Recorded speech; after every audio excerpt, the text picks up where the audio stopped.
Hello and welcome. Today we're going to talk about vaccines. No, we can't talk about vaccines. Censor it. Take it off the internet. Take Candace off the internet. Get the fact checkers in quick.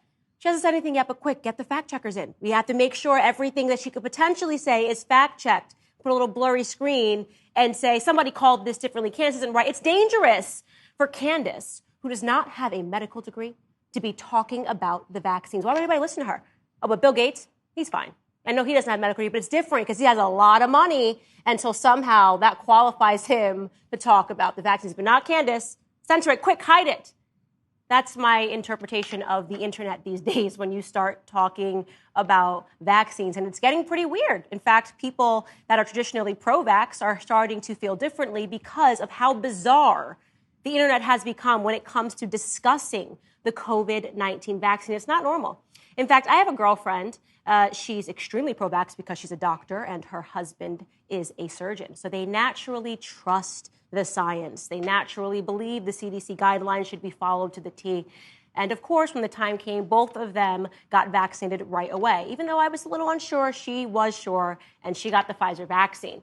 Since she has gotten the Pfizer vaccine, you'd think it'd be acceptable for her to talk about her experience with it. It's not. Since she got the Pfizer vaccine, she has had menstruation issues. She has not been menstruating regularly since getting the vaccine, and she has called her doctor.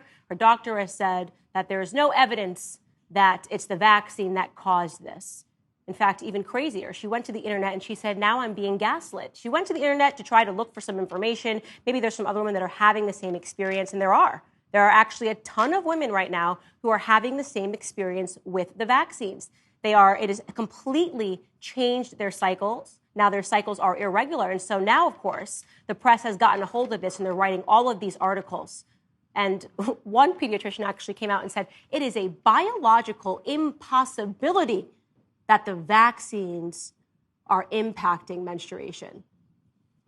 I don't have to be a doctor to tell you why women don't necessarily believe. Anything can impact menstruation. You can have a bad day and it can impact menstruation.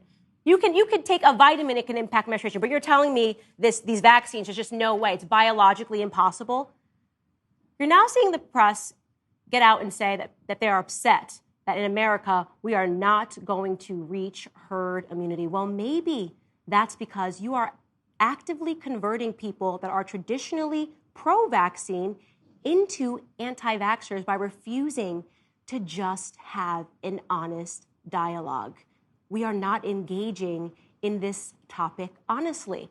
There are pros and cons to everything. It boggles my mind that we are pretending that there's only pros when it comes to the vaccine. It boggles my mind that you are trying to gaslight women and say it's just impossible. Everything about this vaccine, nothing is always amazing. People are allergic to everything. My father is allergic to shellfish. Does that mean no one should ever consume shellfish? No. But he's allowed to talk about the fact that he is allergic to shellfish. There's an honest dialogue. I was pregnant 16 weeks ago. Before I gave birth, I could not stand the prenatal vitamins. My body did not have a good reaction to them. The doctor tried me on 3 different brands. It didn't work. It just did not sit well with my stomach. So eventually we had to come up with a different program because there are cons to everything. People are not one size fit all. We all have different reactions to everything. If you want to inflate skepticism, then control the narrative some more. Keep using fact checkers some more. Keep telling people that they're wrong and that they're lying, and don't answer the questions that a lot of people have. Pretend that the questions are not allowed. And there are a lot of questions surrounding these vaccines that deserve to be answered. Here are just a few facts. And if you'd like to, fact checkers, I invite you to go ahead and check them. Vaccine makers are immune from liability if something unintentionally goes wrong. That might make people a little uncomfortable. It might make people uncomfortable to know that even if something goes wrong with this vaccine, you cannot do anything to the makers. Removing that liability makes people uncomfortable. Another fact, Moderna has never brought a vaccine to market prior to COVID-19. The companies that produce the vaccines have also been involved in many legal disputes that might make people uncomfortable. Another fact, people can catch COVID-19 after getting fully vaccinated. Well, maybe that little factoid is turning some people off to the idea of getting a vaccine because the virus continues to mutate. If you are looking for people to listen to the mainstream, then the mainstream has to be honest about what's going on in this country. You can't tell people that their reactions are not real. You can't tell people that they're all crazy. And you really, above anything else, you gotta stop with the weird celebrity culture of people putting their arms out and saying, I got vaccinated. Look, Britney Spears got vaccinated, so you should get a Lady Gaga vaccinated. Look, Meghan Markle, the D-list actress that nobody knew, she got vaccinated, so you should get vaccinated. It's just not working. Nobody cares if Meghan Markle throws a concert. I know she really wants her privacy. I know.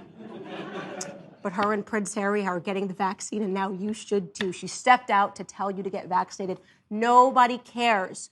We want an honest dialogue.